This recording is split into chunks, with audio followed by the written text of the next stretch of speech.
Today, if our chat room isn't working at full capacity, we know whose fault it is. This is CheckPoint.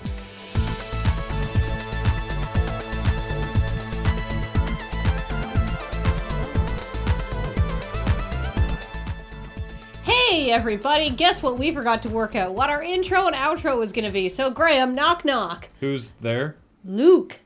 Luke who? Luke through the keyhole and you'll see. I read that joke when I was 6 and I've remembered it ever since. Pretty good, eh? Terrific. Here's a story that's been developing over the last couple of weeks. Japanese composer Mamoru Samuragochi, best known for his work composing the classic Resident Evil and Onimusha games, recently admitted that he did not, in fact, compose those beloved soundtracks. The deaf composer, known as the Beethoven of Japan, used Takeshi Niigaki as a ghostwriter for over 20 years, not just for his work in games, but also famous works within Japan, like the Hiroshima Symphony, a tribute to those killed in the 1945 bombing. And now, the most recent twist on this bizarre story, he has also admitted that he's not actually deaf. He says he got better. He's not the Beethoven of Japan anymore, he's just the... I'm trying to think of a famous con man, but I think he's just the Samuragochi of Japan, so... good job? NBA 2K14 has been modded to replace the boring, normal human players with the characters from Space Jam. This sounds amazing! In theory. In practice, however, looking at Bugs Bunny is like looking into the eyes of a friend and seeing nothing but the cold black emptiness stare back at you, both alive and not at the same time.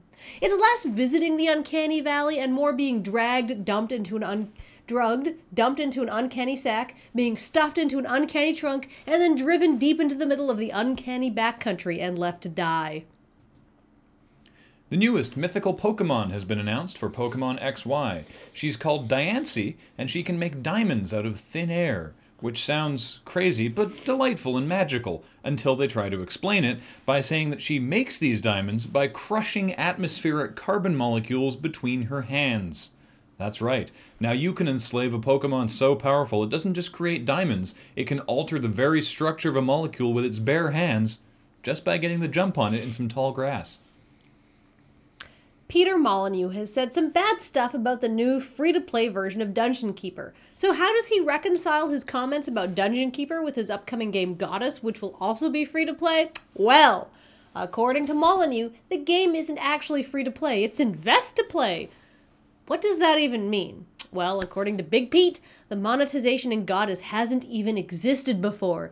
It'll be a fresh, new, different way to get you to pay money by tempting you to invest your cash into the game experience itself, which says nothing and tells us nothing. So, is invest to play just another weird, meaningless Molyneuxism? Yes, but we're covering it. So, to recap, the score after 2 rounds, Common Sense 0, Peter Molyneux 2, but if you give us $1.99, we'll let you play as well.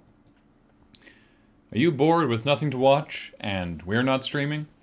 Well, why not join, at time of broadcast, 70,000 other people and check out Twitch Plays Pokemon, a Twitch TV broadcast of Pokemon Red Blue that uses an IRC script to interpret commands from the chat and input them into an emulation of the game.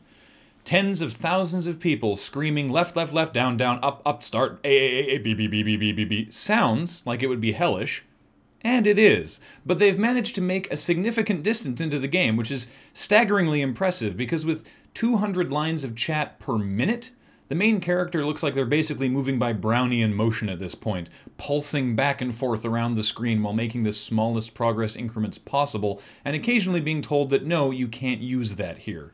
It says something wonderful about the power of community that 70,000 people can come together and play a game slightly better than a defective marmot.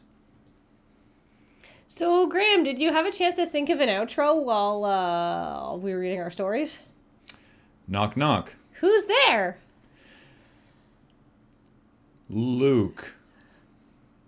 Luke who? I don't know any of my own knock, knock jokes. Luke over there! It's a different outro!